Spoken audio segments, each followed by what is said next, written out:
नमस्ते। आजकल back pain, lower back pain यानी कमर दर्द और पीठ दर्द की समस्या बहुत कॉमन हो गई है। आप लोग बहुत से लोगों को ये कहते हुए सुने होंगे कि उनको इस तरह की प्रॉब्लम है। जहाँ ये प्रॉब्लम पहले मिडिल एज या ओल्ड एज में होती थी, वहीं अब ये समस्या आजकल के कम उम्र में लड़के लड़कियों को भी हो जा रही है। और जब आपको पीठ दर्द या कमर दर्द की समस्या हो जाती है तो इससे आपका पूरा हर एक काम प्रभावित होता है। पूरे दिन जो भी आप काम करेंगे वो ढंग से नहीं कर पाएंगे, पूरी एनर्जी के साथ नहीं कर पाएंगे। यह समस्या जितनी कॉमन है उतनी ही आसानी से इसको दूर भी किया जा सकता है। आज के इस वीडियो में मैं आपको 5 योगासन बताने जा रहा हूँ। अगर इन आसनों का अभ्यास आप करते हैं तो निश्चित रूप से आपको लाभ मिलेगा। यह आसन करने में आसान है, हर कोई इसको कर सकता है। किसको नहीं करना है वो भी मैं आपको बता दूंगा, लेकिन उससे पहले कारणों को भी जानना जरूरी है कि यह जो प्रॉब्लम है, पीठ दर्द, कमर दर्द या रीढ़ की हड्डी में दर्द की समस्या होती क्यों है। क्योंकि अगर आप कारण नहीं जानेंगे तो हो सकता है कि आप अभ्यास करें, आपका दर्द ठीक हो जाए, लेकिन फिर आप वही गलतियां करने लगेंगे तो फिर आपका दर्द होने लगेगा। तो बात करें कि होता क्यों है, तो सबसे जो उसमें प्रमुख कारण आजकल सामने आ रहा है कि हमारे उठने बैठने का तरीका सही नहीं है।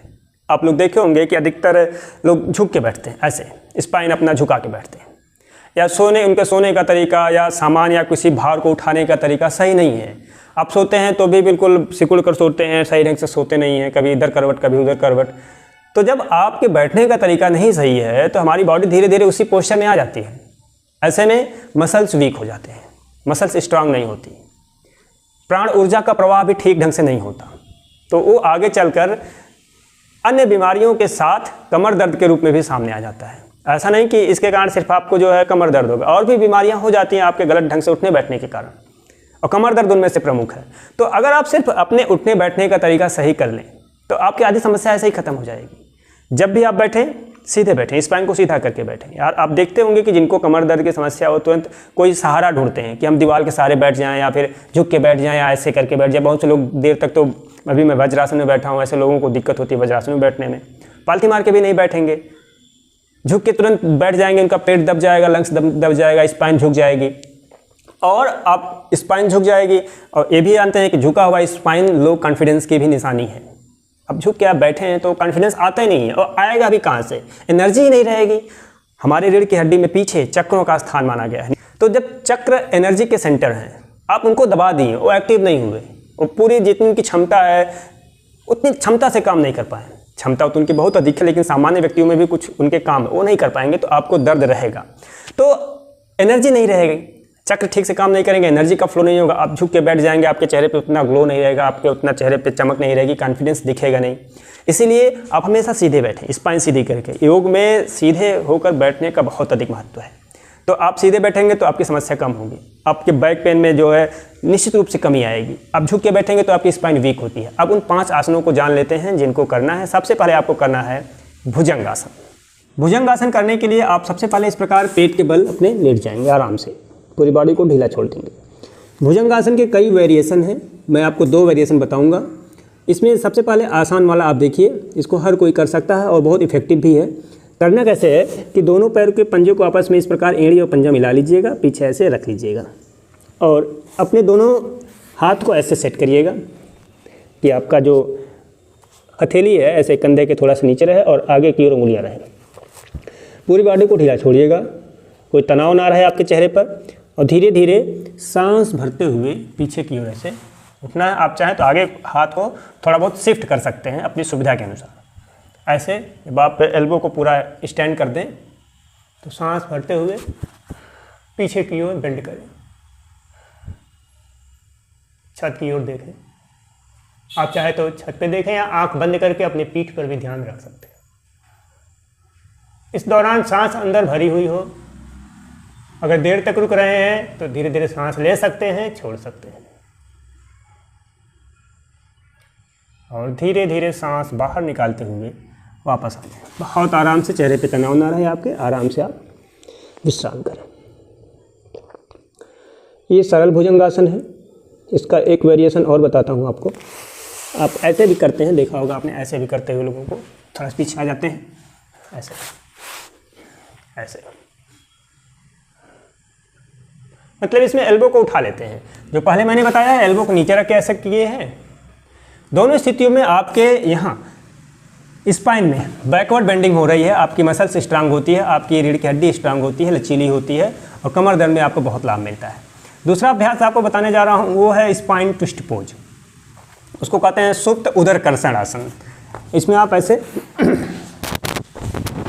पीठ केबल हो जाते हैं और पीठ केबल होने के बाद अपने दोनों हाथ को ऐसे कंधे की सीध में फैला लीजिएगा, ऐसे दोनों घुटनों को इस प्रकार मोड़ लीजिएगा कि आपकी एड़ी आपके नितंब से, आपके बटक से सटे। अब सांस बाहर निकालते हुए दोनों पैर को, घुटने को बाईं ओर ले जाइएगा और सिर को दाहिनी ओर, सांस बाहर निकालते हुए पूरा। इसमें आपकी रीढ़ की हड्डी ट्विस्ट होगी, जैसे कोई कपड़े को निचोड़ता है। कुछ देर सांस बाहर रोक कर रखिएगा, सांस भरते हुए धीरे धीरे वापस आइएगा और फिर सांस बाहर निकालते हुए पैर को दाहिनी ओर, सिर को बाईं ओर।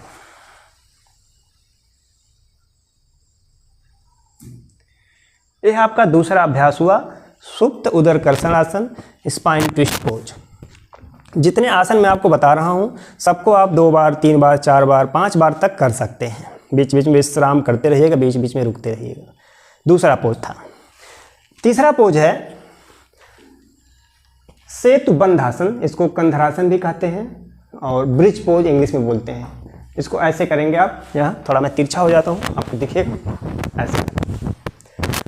फिर से आपको अपने पैर को घुटने से मोड़ना है। इस बार अपने पैर के पंजों में गैप करेंगे जितने आपके शोल्डर की चौड़ाई है। इसके बाद यहाँ हाथ से पकड़ लेंगे ऐसे इसको अपने एड़ी के ऊपर, तो सांस भर के कमर को उठाना है, सांस भरकर, सांस भरते हुए उठाइएगा पूरा कमर को, जितना हो सकता उठाएं। कंधा आपका जमीन पे रहेगा।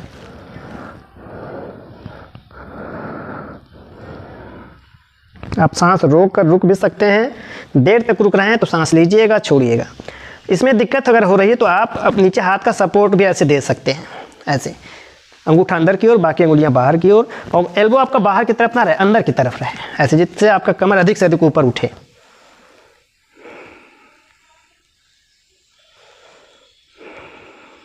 धीरे धीरे वापस आ जाएं, विश्राम करें। इसको एक बार करने के बाद फिर एक बार आप कर सकते हैं। 1-2 लंबी गहरी सांस लें। ये आपका तीसरा पोज था सेतु बंधासन या कंधरासन या फिर ब्रिज पोज इंग्लिश में बोलते हैं। चौथा पोज, एक बार फिर आप पेट के बल हो जाएंगे, करेंगे शलभासन।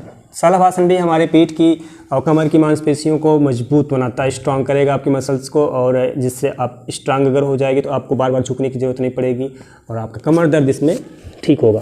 अपने दोनों हथेलियों को ऐसे हाथ की थाई के नीचे रखिएगा, आपकी ठुड्डी यानी चिन ग्राउंड से लगाइएगा, सांस अंदर भरना है और दाहिने पैर को उठाइएगा, सीधा, मोड़ना नहीं है, सीधा, चेहरे को भी नहीं उठाना है, ऐसे सीधा उठाइएगा। जितना देर आप रुक सकते हैं, जितना ऊंचाई तक ले जा सकते हैं ले जाइएगा। धीरे धीरे 5 सेकंड 10 सेकंड तक रुकने के बाद वापस लाइएगा। 1-2 सांस लेने के बाद फिर बाएं पैर को करिएगा, सांस भरते हुए, सांस रोक कर रुकिएगा, धीरे धीरे वापस लाइएगा। थोड़ी देर विश्राम करिएगा, रेस्ट लीजिएगा 1-2 सेकंड, फिर दोनों पैर को उठा के करिएगा। दोनों पैर को उठाने में थोड़ी आपकी मुश्किल होगी, इसलिए जिनको हाई ब्लड प्रेशर हो, जिनको हार्ट की प्रॉब्लम हो, वो दोनों पैर नहीं उठाएंगे, वो बारी बारी से एक ही पैर उठाएंगे, या उसमें भी दिक्कत हो तो नहीं उठाएंगे। सांस भरना है पहले की तरह, दोनों पैर उठाना है।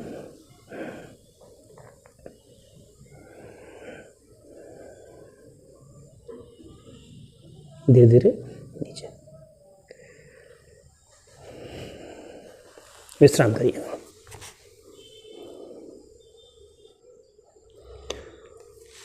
अब अगला पोज आपको और 5वां पोज बताने जा रहा हूँ, उसका नाम है अर्ध ऊष्ट्रासन। बैठ के उसको करेंगे घुटने के बल होकर। तो चलिए अर्ध ऊष्ट्रासन का अभ्यास करते हैं।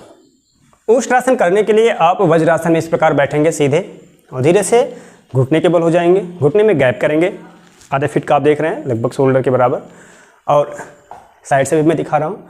उतना गैप करने के बाद पीछे पैर के पंजों में, एड़ियों के बीच में भी गैप रखेंगे इतना, और हाथ ऐसे रखेंगे कि अंगूठा आपके रीढ़ की हड्डी की तरफ और बाकी अंगुलियां पेट की तरफ। सांस भरते हुए सांस भर लीजिएगा और पीछे झुकना है। जिनको चक्कर आता हो वो नहीं झुकेंगे, कई बार कुछ लोगों को चक्कर आ जाता है इसमें, आँख के सामने थोड़ी देर के लिए अंधेरा भी हो जाता है, बस कुछ सेकंड के लिए होता है, इसलिए बहुत लोगों को नहीं होता है। अगर ऐसी कोई समस्या हो तो ना करिएगा।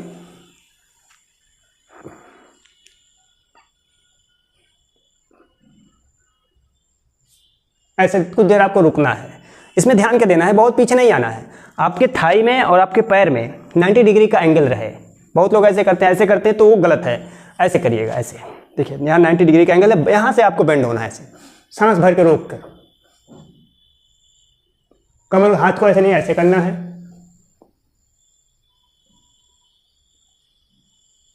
धीरे धीरे वापस आ जाइएगा, विश्राम करिएगा।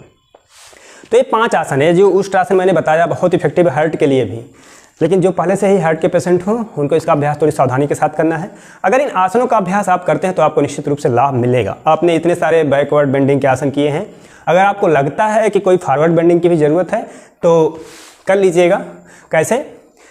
वज्रासन में बैठे बैठे ही सामने यहाँ मुट्ठी रखिएगा ऐसे ऊपर नीचे, और हाथ ऐसे रख के इस पर सिर रख लीजिएगा ऐसे, क्योंकि लगातार पीछे झुकने वाले आसन करने के बाद आपको आगे झुकने वाले आसन करने होते हैं। सामान्य योगाभ्यास के दौरान तो ये ऐसा रखा जाता है सीक्वेंस की, पीछे झुकने वाले के बाद एक फॉरवर्ड बेंडिंग, तो लेकिन इसमें लगातार आपने पीछे झुकने वाले किए हैं तो एक बार आप आगे झुकने वाला जरूर करेंगे, जिससे आपकी बॉडी बैलेंस हो जाए और कोई दिक्कत वैसे ना हो।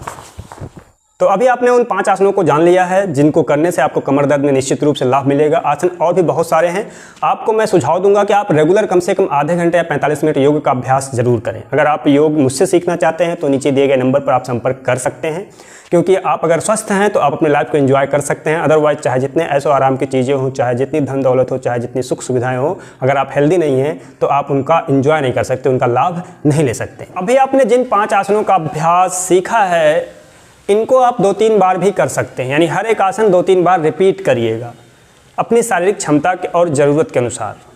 किसी किसी को एक बार करने में ही लाभ मिल जाता है, किसी को हर एक आसन 2-3 बार करना पड़ता है। बाकी मैं आपको सुझाव दूंगा कि अपने डेली रूटीन में योग को ज़रूर शामिल करें। 45 मिनट तक अगर आप रोज़ योग का अभ्यास कर रहे हैं, जिसमें कुछ आसन भी हो, प्राणायाम भी हो, कुछ मेडिटेशन भी हो, तो आपके लाइफ में बहुत बड़ा परिवर्तन आएगा। आप महसूस नहीं कर सकते जब तक आप उसको करेंगे नहीं। कुछ लोगों ने योग से अपनी ज़िंदगी बदली है, और ये एक पूरा प्रैक्टिकल साइंस है जिसको आप करके ही सीख सकते हैं, करके ही जान सकते हैं। कई लोगों को पता ही नहीं होता कि हमारी बॉडी में कितनी एनर्जी है, हम अपने शरीर को कितना हल्का कर सकते हैं, अपने इस शरीर से कितना काम ले सकते हैं। योग में इतनी अधिक पावर है। आप योग का जरूर अपनाएं। अगर आपके पास अच्छे योग सेंटर हों, अच्छे योग टीचर हों तो उनसे जाकर योग सीखें। अगर ऐसी सुविधा नहीं है तो आप मुझसे ऑनलाइन भी योग सीख सकते हैं। ऑनलाइन योग सीखने के लिए नीचे दिए गए नंबर पर आप संपर्क कर सकते हैं। बाकी अगर आप चैनल पर नए हैं तो चैनल को सब्सक्राइब कर लीजिएगा, जिससे इस तरह से जो हेल्थ से रिलेटेड वीडियोज़ हैं आपको लगातार मिलते रहें। बाकी आपके जीवन में खुशियाँ आएँ, आप योग करें, स्वस्थ रहें। नमस्ते, जय हिंद।